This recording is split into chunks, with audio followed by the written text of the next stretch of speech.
ശ്രീമതി ശോഭ സുരേന്ദ്രൻ ടെലിഫോണിൽ ചേരുകയാണ്. ശ്രീമതി ശോഭ സുരേന്ദ്രൻ, നടിയെ ആക്രമിച്ച കേസിലെ ശിക്ഷാവിധി പ്രതീക്ഷിച്ചിരിക്കുകയായിരുന്നു നമ്മളൊക്കെ. അല്പസമയം മുമ്പ് അത് ഉണ്ടായി. പറയുന്നത് 20 വർഷം കഠിന തടവ്, 50,000 രൂപ പിഴ. ഈ 20 വർഷം കഠിന തടവ് എന്ന് പറയുന്നത് റിമാൻഡ് പരിധിയിലുള്ള ആ ഇളവും വരും ഇതിൽ. അപ്പോൾ പൾസർ സുനിക്കൊക്കെ 13 വർഷം ജയിലിൽ കിടന്നാൽ മതിയാവും. ഇതിനൊരു കഠിന തടവ് എന്ന് കരുതാനാവുമോ ശ്രീമതി ശോഭ സുരേന്ദ്രൻ? ഞാൻ ഇതിൽ ഒരൊറ്റ വാചകം പറഞ്ഞ് അവസാനിപ്പിക്കുകയാണ്.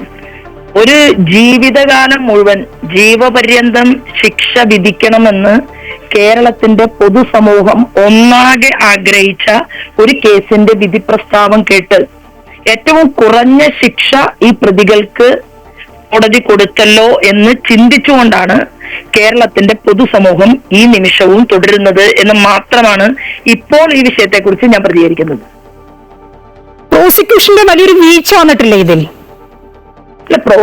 ഇവിടെ കേരളത്തിന്റെ ആഭ്യന്തര വകുപ്പ് ഞങ്ങൾ പെൺകുട്ടിക്ക് വേണ്ടി നിലകൊള്ളുന്നു എന്ന് പൊതുസമൂഹത്തെ ഒന്നാകെ കബളിപ്പിക്കാൻ ശ്രമിക്കുകയും, എന്നാൽ ആരാണോ ഈ പെൺകുട്ടിയെ വേട്ടക്കാരായി ഈ ഇരയെ ഉപയോഗപ്പെടുത്തിയത്, ആ വേട്ടക്കാരോടൊപ്പം എല്ലാ ഘട്ടങ്ങളിൽ നിൽക്കുകയും ചെയ്തിട്ടുള്ള ഒരു അഭിനയിച്ചുകൊണ്ട് മുന്നോട്ട് പോകുന്ന ഒരു സംവിധാനമാണ് ഇന്ന് കേരളത്തിന്റെ ആഭ്യന്തര വകുപ്പ് സംവിധാനം എന്നുള്ള കാര്യത്തിൽ ഒരു തർക്കവും വേണ്ട.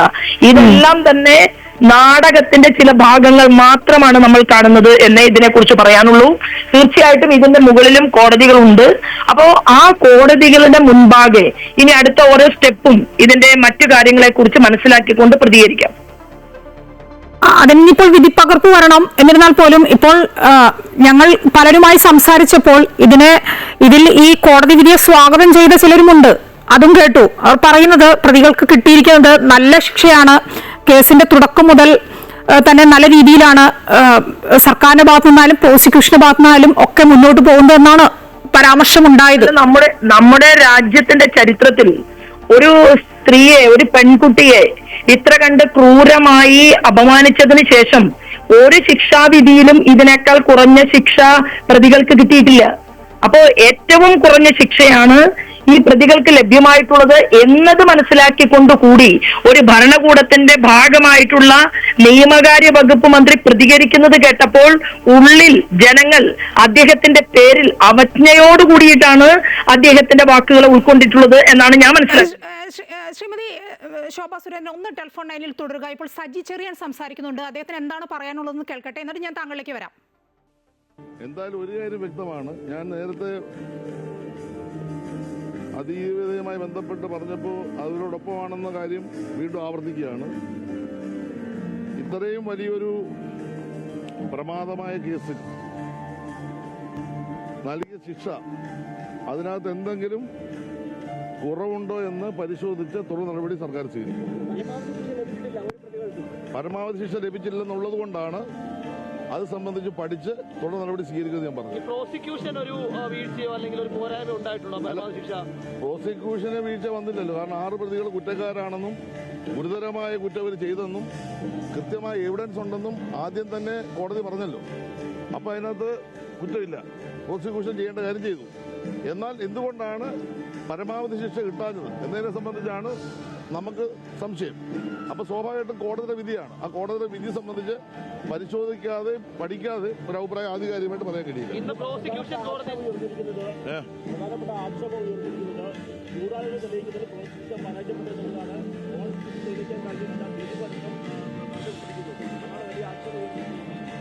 നമ്മുടെ നിയമവ്യവസ്ഥയിൽ പല കേസുകളിലും പലതരത്തിലുള്ള വിധികൾ വന്നിട്ടുണ്ട്. ഞാൻ ഇവിടെ പറയുന്ന കാര്യം അതിജീവിതയ്ക്ക് നീതി കിട്ടിയോ എന്ന ചോദ്യമാണ്. പരമാവധി ശിക്ഷ ലഭ്യമാക്കണമെന്നാണ് നമ്മളെല്ലാം ആഗ്രഹിച്ചത്. അത് ലഭ്യമാകുമെന്നാണ് പ്രതീക്ഷിച്ചത്. എന്നാൽ ആ പരമാവധി ശിക്ഷ കിട്ടാത്തിടത്തോളം കാലം അത് സംബന്ധിച്ച് മനസ്സിലാക്കി അതിജീവിതയോടൊപ്പം സർക്കാർ മുന്നോട്ട് പോകും എന്നത് വ്യക്തമായി തന്നെ പറയാൻ ആഗ്രഹിക്കുകയാണ്. എല്ലാ പ്രതിയും 6 പ്രതികളാണ് കുറ്റക്കാർ. മറ്റുള്ളവരെ വിട്ടതിനെ സംബന്ധിച്ച് ഇന്ന് കോടതി വിധിക്ക് ശേഷം പഠിക്കാൻ പറ്റൂ. അതിന്റെ റിപ്പോർട്ട് വന്നിട്ടില്ല. ഗൂഢാലോചന ഉണ്ടെന്നാണല്ലോ വന്നിരിക്കുന്നത്. ഗൂഢാലോചനയിൽ പങ്കാളികളായവർ ആരൊക്കെയെന്നുള്ളത് വ്യക്തമാക്കണമെന്നാണല്ലോ കോടതി പറഞ്ഞിട്ടുള്ളത്. അത് സംബന്ധിച്ചിടത്തോളം തുടർ നടപടി സ്വീകരിക്കുമെന്ന് പറഞ്ഞു കഴിഞ്ഞാൽ അപ്പീൽ പോകും. അപ്പോൾ ആവശ്യമായ എവിഡൻസുകൾ കണ്ടെത്താൻ ശ്രമിക്കും. ആ കാര്യത്തിലേക്കെല്ലാം കിടക്കും. ഇപ്പൊ രണ്ടാമത്തെ പ്രശ്നം പരമാവധി ശിക്ഷ വന്നില്ല എന്ന വിഷയം, അത് പഠിച്ചിട്ട് അതിജീവിതരൊപ്പം തന്നെ നിൽക്കും, തുടർ നടപടി സ്വീകരിക്കുകയും ചെയ്യും. മന്ത്രി സജി ചെറിയാനാണ് പ്രതികരിച്ചത്. വീണ്ടും ശോഭാ സുരേന്ദ്രനിലേക്ക് പോവുകയാണ്. ശ്രീമതി ശോഭാ സുരേന്ദ്രൻ, താങ്കൾ ടെലിഫോൺ ലൈനിൽ ഉണ്ടെന്നാണ് ഞാൻ കരുതുന്നത്. കേൾക്കാൻ കഴിയുന്നുണ്ടോ ഞാൻ പറയുന്നത്? കേൾക്കാം.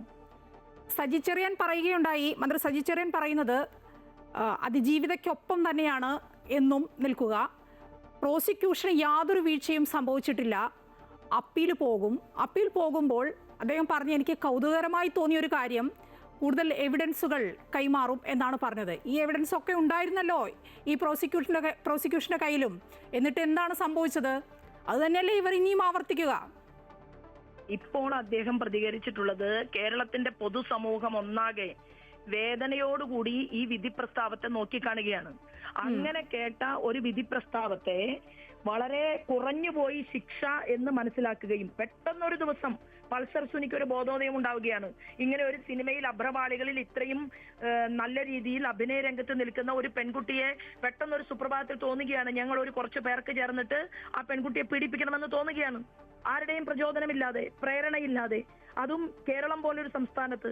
അപ്പോ തീർച്ചയായിട്ടും നമ്മൾ കേട്ടിട്ടുണ്ട് ചില തീവട്ടി കൊള്ളക്കാരൊക്കെ ഭരിക്കുകയും ജയിലിൽ പോവുകയും ബലാത്സംഗ കേസിലെ മന്ത്രിമാരുൾപ്പെടെ ജയിലിൽ പോവുകയും ചെയ്ത കേസുകളൊക്കെ നമ്മുടെ മുന്നിൽ ഇതിനു മുൻപും പ്രത്യക്ഷപ്പെട്ടിട്ടുണ്ട്. അപ്പോ ഇതൊന്നുമല്ല, നമ്മുടെ തീർച്ചയായിട്ടും ഇവിടെ സംഭവിച്ചിട്ടുള്ളത് 100% വീഴ്ചയാണെന്നും കോടതി മുറിക്കകത്ത് രേഖകൾ കൈമാറിയിട്ടില്ലാത്തത് കൊണ്ടാണ് ഇത്രയും കുറഞ്ഞ ശിക്ഷ കിട്ടിയത് എന്ന് പറയാതെ പറയുകയാണ് സജി ചെറിയാൻ. നാളെ അത് തിരുത്തും. ഇന്ന് മാർക്സിസ്റ്റ് പാർട്ടിയുടെ നേതാക്കന്മാർ വിളിക്കും, അദ്ദേഹത്തെ ബോധ്യപ്പെടുത്തിയിട്ട് പറയും നാളെ ഇത് മാറ്റണം. കാരണം വിവേകത്തോടു കൂടിയിട്ടാണ് രാജീവിനെ കൊണ്ട് പ്രതികരിപ്പിച്ചിട്ടുള്ളത്. രാജീവ് ഇതിനേക്കാളും കുറച്ച് ഭംഗിയായിട്ട് പ്രതികരിക്കാൻ ശ്രമിച്ചത് നമ്മളൊക്കെ കണ്ടതാണ് വിധി പ്രസ്താവം കേട്ട് കഴിഞ്ഞ ഉടൻ. അപ്പൊ ഇവർക്ക് ഒരു കാര്യം ഉറപ്പാണ്, ആ പെൺകുട്ടിയെ കേരളത്തിന്റെ തെരുവീതിയിൽ മലീമസപ്പെടുത്തിയ, അപമാനിച്ച, വേദനിപ്പിച്ച, ജീവിച്ചിരിക്കെ കൊല ചെയ്യിച്ചവർക്ക് കൊടുക്കേണ്ട ഒരു ശിക്ഷ ഈ നമ്മുടെ മുന്നിൽ കൊടുത്തതായിട്ട് നമുക്ക് കാണാൻ സാധിക്കുന്നില്ല. അതുകൊണ്ട് തീർച്ചയായിട്ടും ഈ ഗവൺമെന്റിന്റെ പ്രോസിക്യൂട്ടറെ വിശ്വസിച്ചു എന്നുള്ളതാണ് ആ പാവപ്പെട്ട സഹോദരി ചെയ്തിട്ടുള്ള മറ്റൊരു കാര്യം. കാരണം അവര് വിചാരിച്ചു ഗവൺമെന്റിന്റെ ഭാഗമായിട്ട് ഇതെല്ലാം കേൾക്കാൻ വേണ്ടിയിട്ട് പല ആളുകളും ആ കുട്ടിയെ കാണുകയും സമാധാനിപ്പിക്കാൻ എന്നുള്ള വ്യാജേന ഈ ഗവൺമെന്റിന്റെ ഭാഗമായിട്ടുള്ള ചില ആളുകളൊക്കെ കണ്ടിട്ടുണ്ടാവും. പക്ഷെ അവര് വിശ്വസിച്ചു. കാരണം എന്താണ്, ഇവർക്കൊക്കെ പെൺമക്കൾ ഉണ്ടല്ലോ, മുഖ്യമന്ത്രിക്കും മകളുണ്ടല്ലോ, അല്ലെങ്കിൽ കണ്ട ആളുകൾക്കും മകളുണ്ടല്ലോ, പെൺമക്കളുണ്ടല്ലോ. അപ്പൊ ഈ പറയുന്നതെല്ലാം ശരിയാണ് എന്ന് ഒരു പക്ഷേ ഏതെങ്കിലും ഒരു വേളയിൽ വിശ്വസിച്ചിരിക്കാം. ശ്രീമതി ശോഭാ സുരേന്ദ്രൻ, മറ്റൊന്ന്, ഈ 6 പ്രതികളും കുറ്റക്കാരാണ്, അവർക്കാണിപ്പോൾ ശിക്ഷ വിധിച്ചിരിക്കുന്നത്. പക്ഷേ ഈ 8.5 വർഷക്കാലമായി നമ്മളൊക്കെ നോക്കിയിരുന്നത് ഒരു ഗൂഢാലോചന ഉണ്ട് ഇതിനകത്ത് എന്നറിയാം. അത് ദിലീപാവട്ടെ മറ്റുള്ളവരാവട്ടെ, ദിലീപിന് ഇപ്പോൾ ഗൂഢാലോചനയൊന്നും അത് കണ്ടെത്താനായില്ല എന്ന് പറഞ്ഞാണല്ലോ കുറ്റവിമുക്തനാക്കിയത്. അതിനും വേണ്ട തെളിവുകൾ വയ്ക്കാൻ കഴിഞ്ഞിട്ടില്ല പ്രോസിക്യൂഷന്. അതും വ്യക്തമാണ്, പ്രോസിക്യൂഷന് വീഴ്ച തന്നെയാണ് അവിടെ ഉള്ളത്. ദിലീപ് ഇപ്പോൾ വീണ്ടും ദിലീപിന് എതിരെ ഗൂഢാലോചന നടന്നു എന്ന് പറഞ്ഞ് പോലീസിനെതിരെ അടക്കം അപ്പീൽ പോകാനാണ് ദിലീപിന്റെ ഭാവം എന്നാണ് അറിയുന്നത്. അല്ല, ഇത് ഈ വിഷയത്തെ കുറിച്ച് കൂടുതൽ പഠിച്ചതിന് ശേഷം പ്രതികരിക്കാം. ഒരു കാര്യം ഞാൻ പറയാൻ ആഗ്രഹിക്കുന്നു. കേരളത്തിലെ പോലീസ് സംവിധാനത്തിനകത്ത് കൃത്യമായി ചോദ്യം ചെയ്യലുകൾക്ക് ശേഷം 79 ദിവസം ജയിലിൽ കിടക്കാൻ മാത്രമായിട്ടുള്ള ഒരു സാഹചര്യം ഉണ്ടായിട്ടുണ്ടെങ്കിൽ ഇതൊരു വെള്ളരിക്ക പട്ടണമല്ല എന്ന് നമുക്ക് ഓരോരുത്തർക്കും അദ്ദേഹത്തിന്റെ വാക്കുകളെ, ദിലീപിന്റെ വാക്കുകളെ ഉൾക്കൊണ്ടാൽ മതി എന്ന് കേരളത്തിന്റെ സമൂഹം ബഹുഭൂരിപക്ഷം ആളുകൾ തീരുമാനിച്ചിട്ടുണ്ട് എന്നുള്ള കാര്യത്തിൽ തർക്കമില്ല. അയാൾ കോടതിയിൽ പോവുകയോ പോവാതിരിക്കുകയോ അതെല്ലാം അവിടെ നടക്കട്ടെ. പക്ഷേ പെൺകുട്ടിക്ക് നീതി കിട്ടിയിട്ടില്ല എന്നുള്ള വിഷയത്തിന്റെ അടിവരയിട്ടുകൊണ്ട് ഈ കേരളത്തിന്റെ പൊതുസമൂഹം ആഗ്രഹിക്കുന്നത് ആ പെൺകുട്ടിയുടെ കൂടെ നിൽക്കാനാണ് എന്നുള്ള കാര്യത്തിൽ തർക്കമില്ല. മേൽക്കോടതിക്ക് കൃത്യമായിട്ട് ഇതിനേക്കാൾ കൂടുതൽ ഭംഗിയായി കാര്യങ്ങൾ ചെയ്യാൻ സാധിക്കട്ടെ എന്ന് മാത്രം ഇപ്പോ പ്രാർത്ഥനയോടുകൂടിയിട്ടാണ് ഞാൻ നിൽക്കുന്നത്. മറ്റു കാര്യങ്ങൾ ഞാൻ വിധി പ്രസ്താവം മുഴുവൻ നോക്കിയതിന് ശേഷമേ എനിക്ക് പ്രതികരിക്കാൻ പറ്റൂ. ശരി, വിധി പ്രസ്താവം ഇന്ന് തന്നെ ലഭിക്കും. അത് വായിച്ചതിന് ശേഷം നമുക്ക് കൂടുതൽ കാര്യങ്ങൾ സംസാരിക്കാം. ശ്രീമതി ശോഭാ സുരേന്ദ്രൻ, വളരെയധികം നന്ദി ഞങ്ങളോട് പ്രതികരിച്ചതിന് ഈ അവസരത്തിൽ.